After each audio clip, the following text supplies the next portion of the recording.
ASU. Oh, nice, good to know.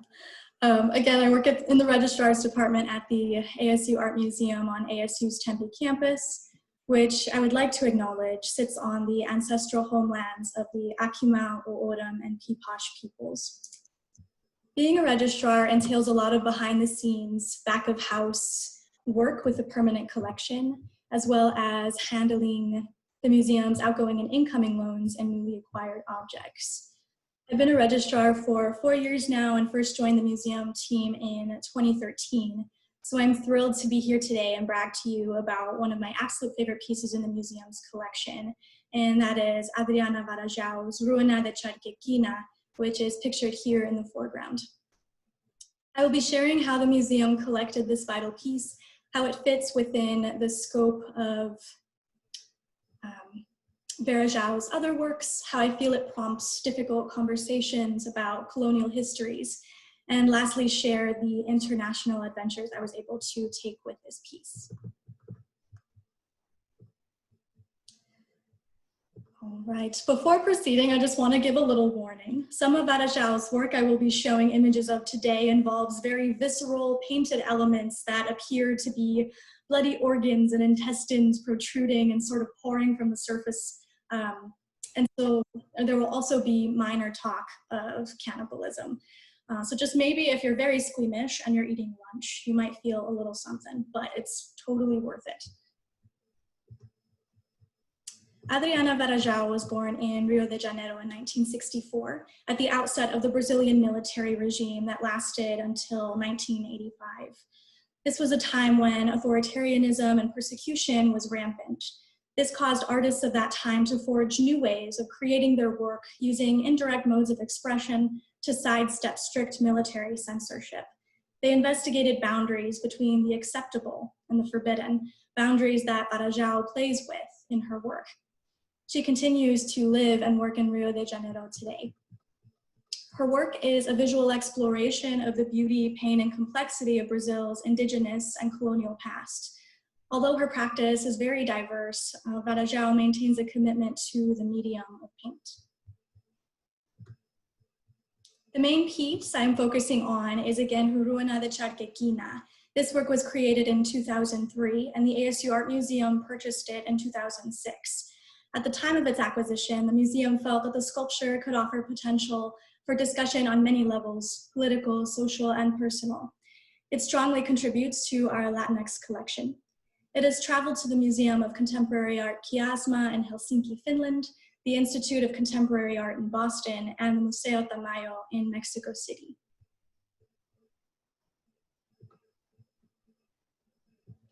The sculpture measures 7 feet tall, 3.5 feet long, and 3 feet wide. It is a freestanding structural corner of an architectural ruin made out of wood. So this surface that you see is not made of tile. These are thinly painted lines on wood. In between the wooden surface is polyurethane, a sort of foam that is painted to look like raw meat sandwiched between the walls.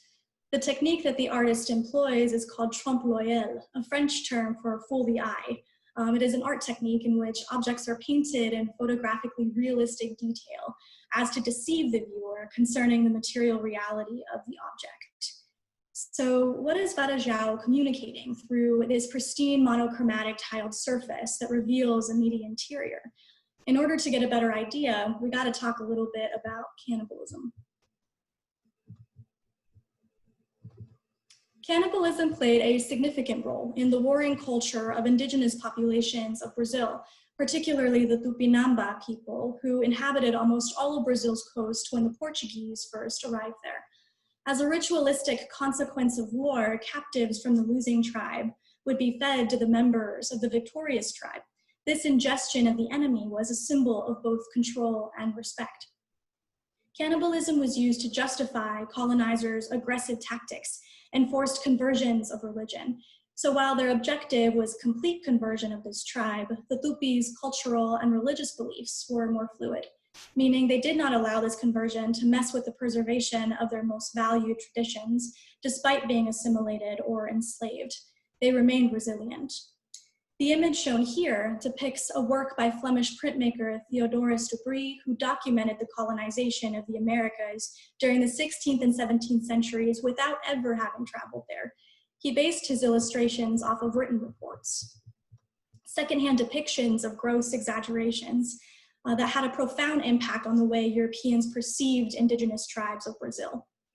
In Brazil, anthropophagy, or cannibalism, can be seen as a way of accepting the absorption of colonizing culture. Centuries later, in 1928, Oswald de Andrade, Brazilian poet, novelist, and pioneer of Brazilian modernism, wrote the Manifesto Anthropophago, or Anthropophagic Manifesto, which calls for the celebration of Brazil's diverse cultural makeup. This served as a foundational document for Brazilian modernists and continued to influence contemporary artists. Using the practice of anthropophagy, or cannibalism, as a symbolic framework, he argues that, quote, anthropophagy unites us socially, economically, philosophically, the unique law of the world, masked expression of all individualism, of all collectivisms, of all religions, of all peace treaties, unquote. He urged his fellow Brazilians to devour the ideals and cultural norms of the European colonizers and transform them into alternative modes of art making, thus reclaiming the cannibal. The cannibal, which had represented the idea of the indigenous savage, was turned into a positive symbol of cultural absorption. Varajao uses this notion of anthropophagy to illustrate the complexities of Brazilian history, culture, and racial identity. Throughout her work, the body consistently becomes a vehicle for her artistic exploration. In early works, we see a realistic representation of the body, and the body later becomes abstracted, as within the Ruana de Charquequina.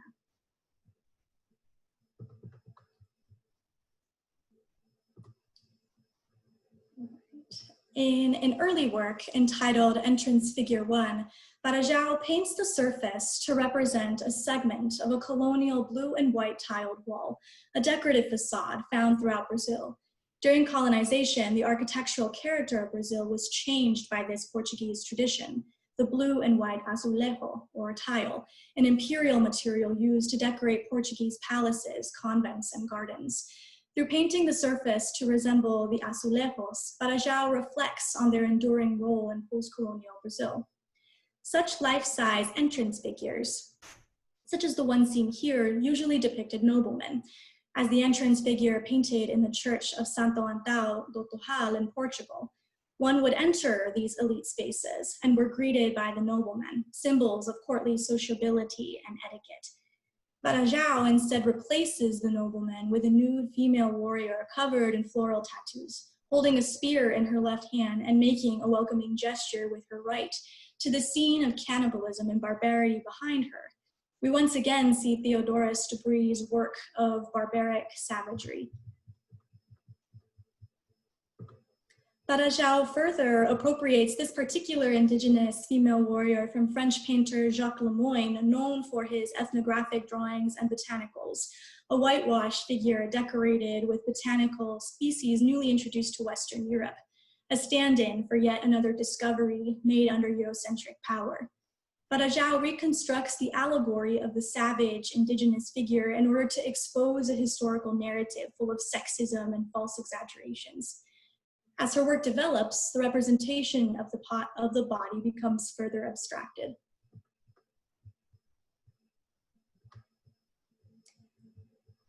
I bring you back to her Jerked Beef Ruins, a series that she's been working on since 2000.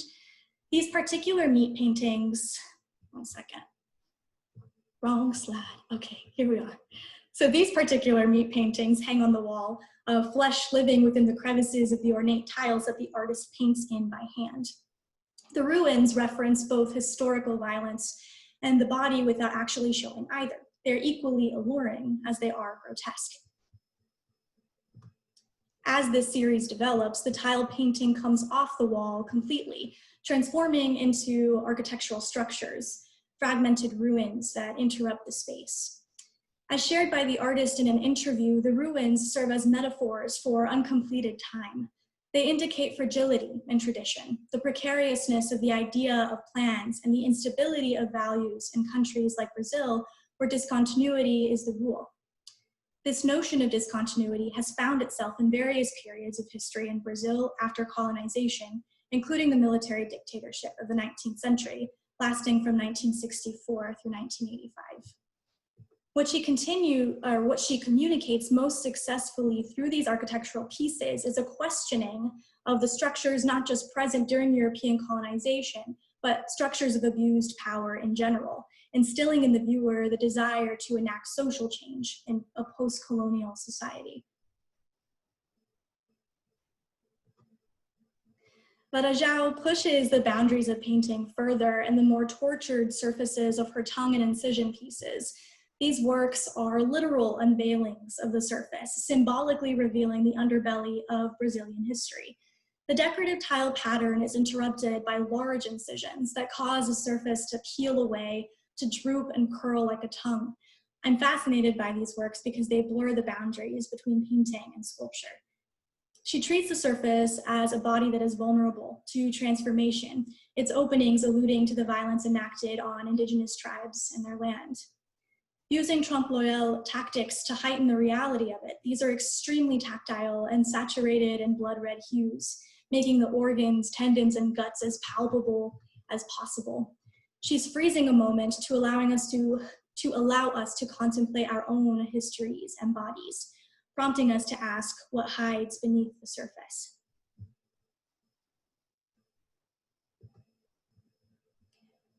Now, for a bit of change in aesthetic, we come to Varajao's recent series, Polvo, where the artist paints 33 self-portraits and multiple color wheels in order to address interracial identity and confront miscegenation, or the mixing of races, interbreeding of people considered to be of different racial types that was happening in her home country. It is a project of identity in relation to color and its naming. The official Brazilian census categorizes people into 5 different groups according to their skin color: white, black, brown, red, and yellow. The first household survey to include open racial classification took place in 1976, done by the Brazilian Institute of Geography and Statistics. Brazilians were given the opportunity to describe their skin color and answer freely with their own input. This resulted in 136 variations, some of which are listed here. It is a far more complex system than the census captured. Responses from sun-kissed to snow white to cinnamon to chestnut. Also, as part of this process, Varajao started collecting oil tubes with the name skin color or flesh tone from different countries, putting together several tubes of paint that were all light pink. There was not much variation. So for this series, she creates her own oil paints, named after 33 of those variations of skin color taken from the 1976 survey. Varajao names her own brand of paint, Polvo, the series title, which translates to octopus in Portuguese. The logo on the tubes features an octopus, which is known for using its ink in defense. Octopus ink also contains melanin, the same substance that gives color to human hair and skin. These paints are then used to compose the 33 self-portraits, the skin tones in the paintings ranging in various shades from light to dark, exploring the variations of skin color submitted to the survey. The paint tubes are exhibited alongside the portraits.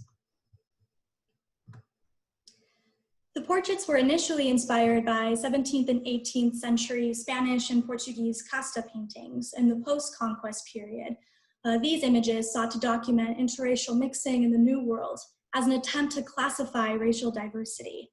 Casta derived from the Latin castus, meaning to keep pure.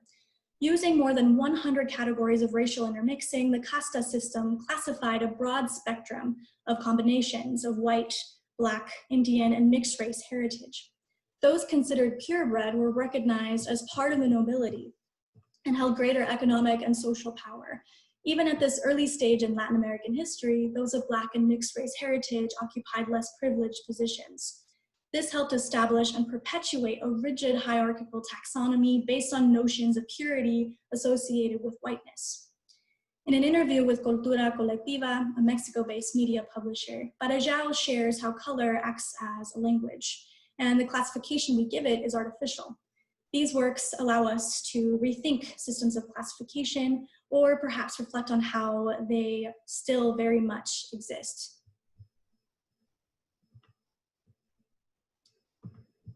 All right, so I'm going to shift gears and talk a bit about my experience traveling with Varajao's Ruina de Chalquequina to Mexico City. When other museum institutions reach out to us to borrow a work from our collection for an exhibition, there's quite an internal process that occurs to ensure that the work is in stable enough condition to travel and be on view for months at a time. Oftentimes, if not always, if the borrowing institution is international, we will send a courier to travel with the piece. A courier, in my opinion, is one of the coolest jobs one can do. A courier is a museum staff member who oversees the transport, unpacking, repacking, condition reporting, and installation or deinstallation of the object. It is usually a long mission. It requires being awake and alert for long periods of time until your artwork gets from point A to point B. But it is one of the most rewarding tasks I've gotten to do. Couriers become a voice for the object, speaking up for them whenever anything goes awry. I had the really wonderful opportunity to courier the Varajao to and from Mexico City for an exhibition at the Museo Tamayo. The Museo Tamayo is a public contemporary art institution with a collection of modern and contemporary art, as well as artworks from the collection of its founder, the artist Rufino Tamayo, whom the ASU Art Museum is also lucky to have in our collection. The Museo Tamayo was established in 1981, founded on the belief that young people who could not travel still had access to contemporary art from all over the world.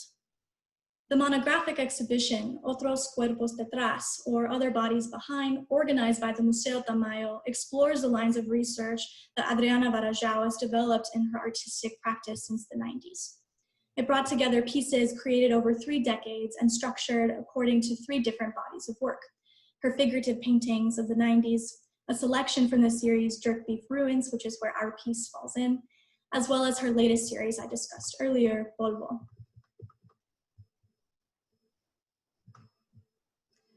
The journey of an object out on international loan is not a short one.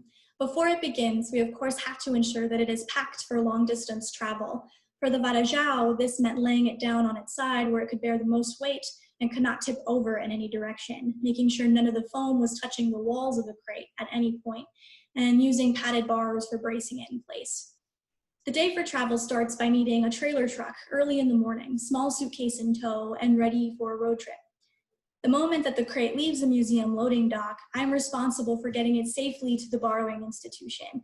That comes with many key players that help me along the way, such as curators, registrars, and conservators at both museums, customs brokers in the US and Mexico, along with packing and transport companies. With the Varajao, we loaded up the crate at the ASU Art Museum and would soon begin the first part of the journey to the Los Angeles International Airport. Before we set out, the truck had to reach a certain climate in order for the drivers to even begin moving. That's usually about 68% humidity and 7 degrees Fahrenheit, if you all were curious. Since the sculpture is made with wood, it is especially important to keep the climate stable so that it would not expand or contract, causing cracks or splits in the surface. The truck was also an air ride, meaning that instead of using mechanical steel springs for suspension, it used pressurized airbags for the spring elements, which ensures the least possible bumpy ride. When out on loan, an object can travel in various ways. For domestic loans, those often occur by truck. For this international loan, the sculpture went by both truck and air. The reason air travel requires a courier will be obvious to anyone who's ever missed a connection, had a flight canceled, or lost a bag in transit. You most certainly do not want that to happen to your crate.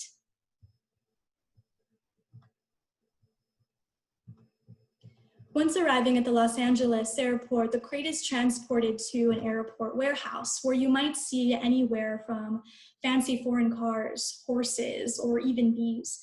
This is where the real waiting game begins. The mission is to oversee the crate get securely packed on an aircraft pallet, and it can take multiple hours, so snacks are a must. As you can see, there were 2 other created Varajao works that met me at the airport warehouse. They did not have their own couriers, so it was important to keep an eye out for these works and make sure their crates were handled safely.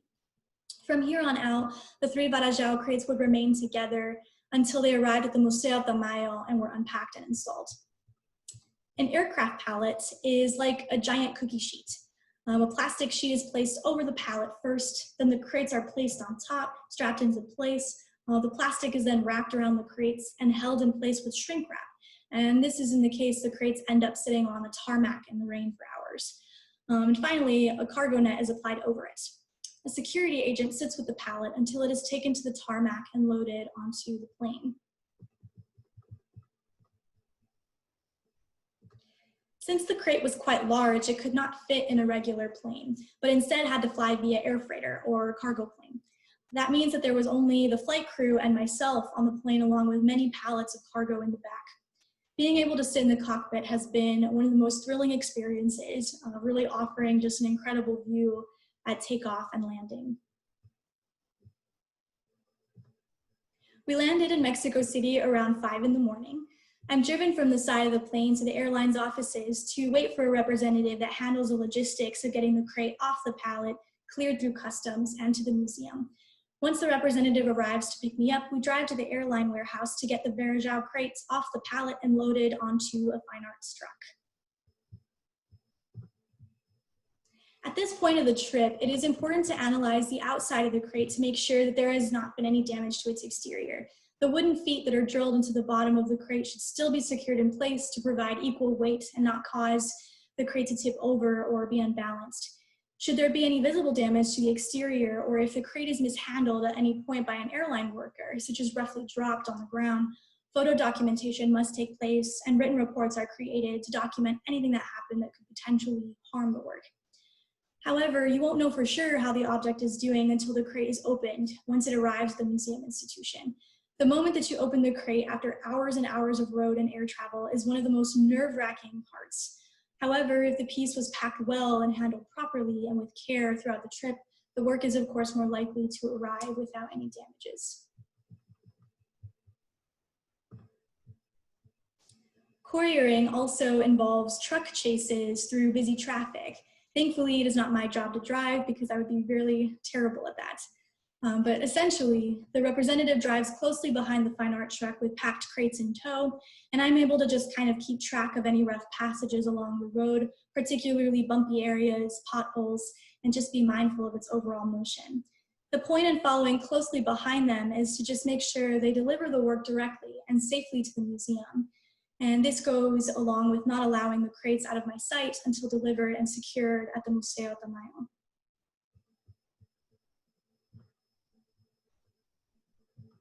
Once the crates are driven to the museum, I oversee their safe offload and placement within one of the museum's art storage vaults or secured galleries. The crate will then rest and acclimate to the surrounding temperature and humidity for 24 hours. It may seem like overkill for 7 to 8 art handlers to roll the crate into the gallery space. However, it is really helpful and crucial to ensuring the piece stays balanced and secure while on wheels, especially since the crate is quite large. I come back the following day or 2, depending on the museum's installation schedule, and meet with the Museo de Mayo's registrars to oversee the unpacking and installation of the work.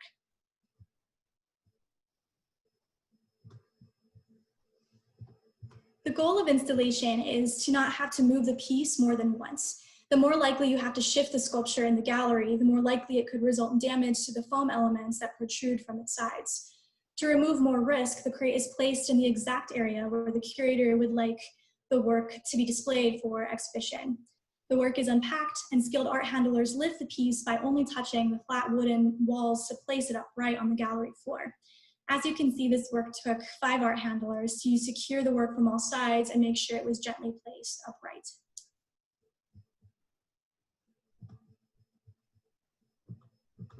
Once in place, a thorough condition report is done on the sculpture. This requires patiently going around the entire work and closely examining the surface. Prior to leaving the ASU Art Museum, a condition report is done to document the piece before it undergoes heavy travel. Should the condition change in any way, those notes are recorded and detailed images are taken to document this change. The sculpture arrived at the institution without any changes in condition. It was stable and contributed so much to the gallery space. Here are images of the work in the gallery, along with shots of other pieces from the Polvo series being installed in the space. And here's just a wider view of the gallery. Ruina de Charquequina's placement in the center corresponded to the Santa Cruz, jerk beef ruin created in 2002 that is placed in the corner, as if they both belong to the same architectural structure.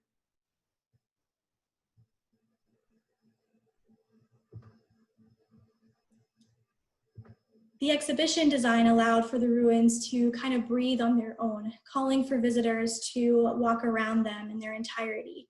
This was one of the works that traveled from California with me and thankfully made it safely as well.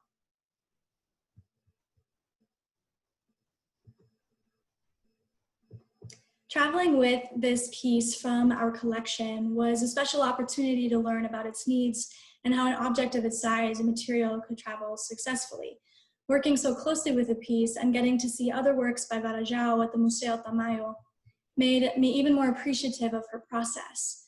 This is just one of the many great works in the ASU Art Museum's permanent collection that we are lucky to have. It prompts important contemplation and dialogue about our complex histories and what is glossed over in those histories. Thank you all so much for taking the time out of your afternoon to join us and learn more about Adriana Varejão and our permanent collection. I think we have some time for questions.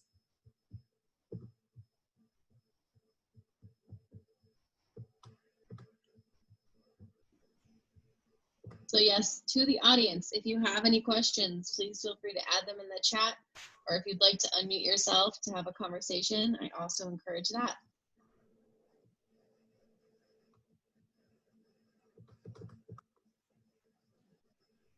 We have a question from Amanda. She says, have you ever traveled with a piece that was damaged along the way? Thank you for your question, Amanda. I personally have not traveled with a piece that was damaged along the way. However, in the case of any damages to a work, it would be noted right away at the time of its discovery in a report along with images. And I would also point out this change in condition to the Museo Tamayo's registrar, so they're also able to make sure that it's recorded on their reports. What was really great too about this exhibition was that Adriana and her studio assistant were both there overseeing the unpacking and installation of her work. So should something have gotten damaged, or for example, like a small piece of the foam had come off, the artist would be able to take a look at the piece and repair it on site. And this is the best case scenario since the artist is working directly on their own work and we can ensure that the integrity of the piece remains. If the artist is not there, oftentimes we will work in tandem with the borrowing institution if they have their conservators on site, and their conservation department can perhaps help us fix it. And if the work is still exhibitable and the damage is small, we will wait until the piece returns to the museum and work with a conservator in order to fix it here. But thankfully, I've not personally experienced any damage to one of our works traveling.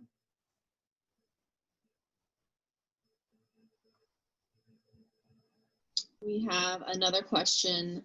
Were you able to talk to the artist while you were there? Yes, I tried my best. I was very starstruck, so I baffled along. She's very lovely. I did get to speak with her very briefly. And I think the most interesting insight I gained from getting to talk with her specifically about her series of ruins is that her more current ruins, she is using a different method material-wise in order to protect the polyurethane foam from breaking off or coming apart or cracking or splitting.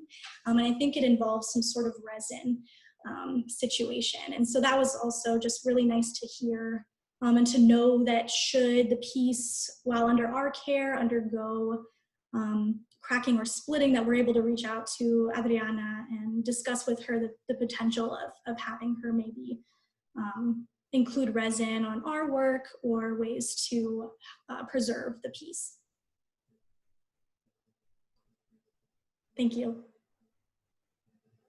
All right, you're getting praise in the comments, and I agree. Dana asked, she said, great job, and I learned so much.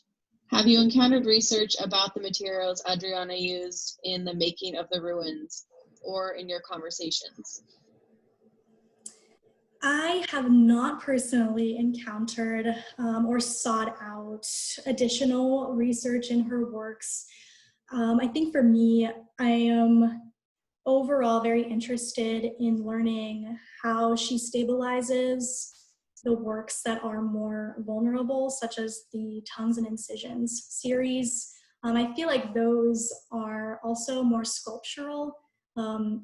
It's crazy to believe that, you know, the polyurethane foam is what's creating those three-dimensional forms. But that's something that I would absolutely, you know, love to delve more into. I wish I would have been able to talk to her longer. It was very brief. But yeah, gaining that sort of information for our provenance file on the work and like having that to go back to is always very helpful.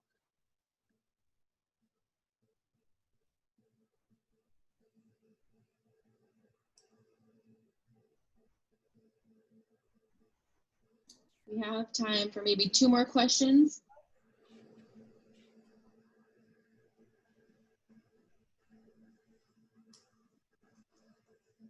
We have from Deborah. I'm curious about what parallels and differences you might see with Claudio Di Cochea's Costa paintings. Mm-hmm. Yeah, I mean, I think his imagery directly reflects the casa system that Adriana Varejão is taking her work from and is inspired by. I'm particularly interested too in how he works with collage, and I think that Varajao also takes elements of that and incorporates it within her own work too. It's really lovely to see Di Cochea's work. I feel like it is more blunt, and you know, you're looking at a contemporary casta painting with figures that we recognize and are in popular culture. I think he's more outright in discussing the casta system, and I feel like Adriana Varejão does that as well, but she does so in more of a sneaky way that also involves other dialogue about you know, what does hide for us beneath those walls. You know, what conversations are we not having? What conversations aren't coming to the foreground? Yeah, thank you for that question. I love Claudio Di Cochea's work too.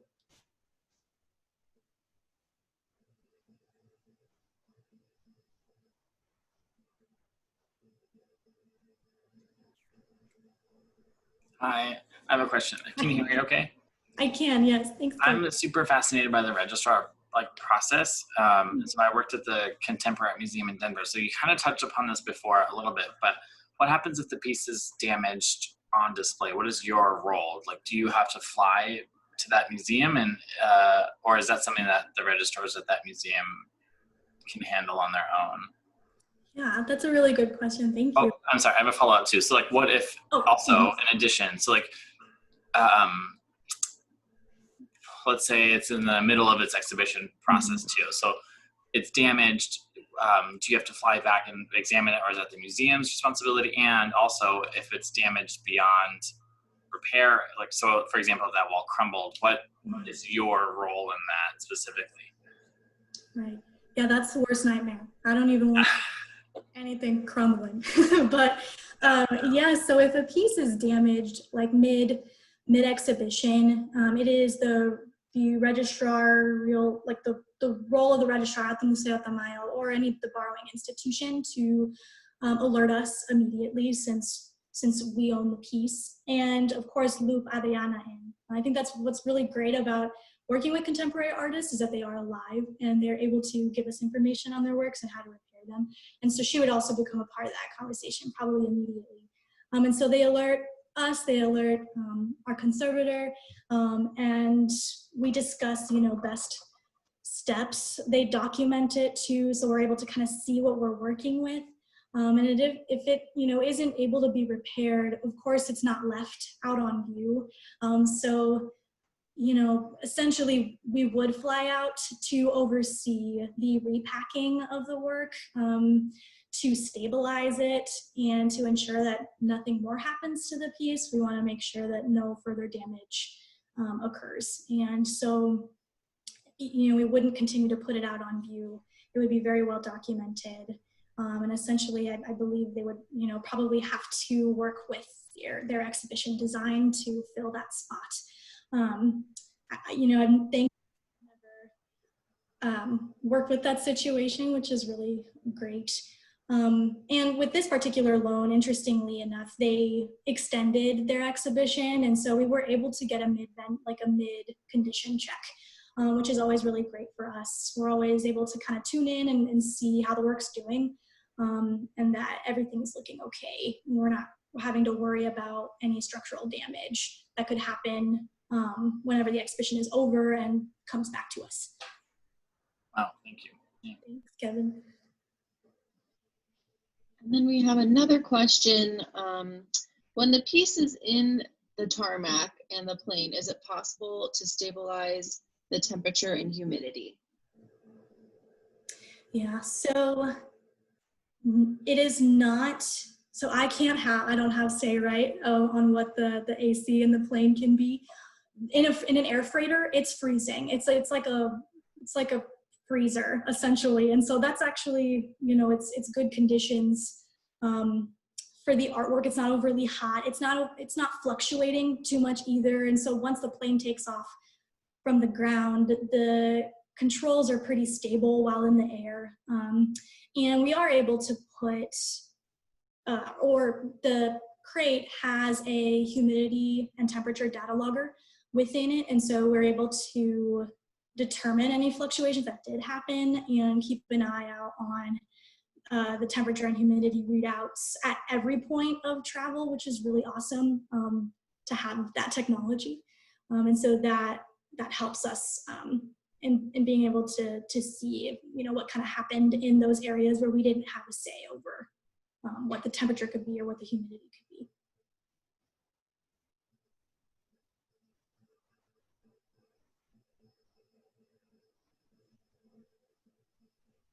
Any other questions, comments before we let everyone on with their day? All right, well, thank you everybody for joining us. Ariana, I learned so much. Thank you. We worked together and I was like, wow. Great. Hopefully it didn't gross anybody out. You guys are still enjoying your sandwiches and yeah, it's great. Please check out her other work. She's incredible. She's an incredible artist. All right, and we have our next masterpiece at Midday this Thursday with Peter Pincus. He'll be talking about his work in our collection. So I hope to see you all there, and I hope everyone has a nice day. Thank you. Bye.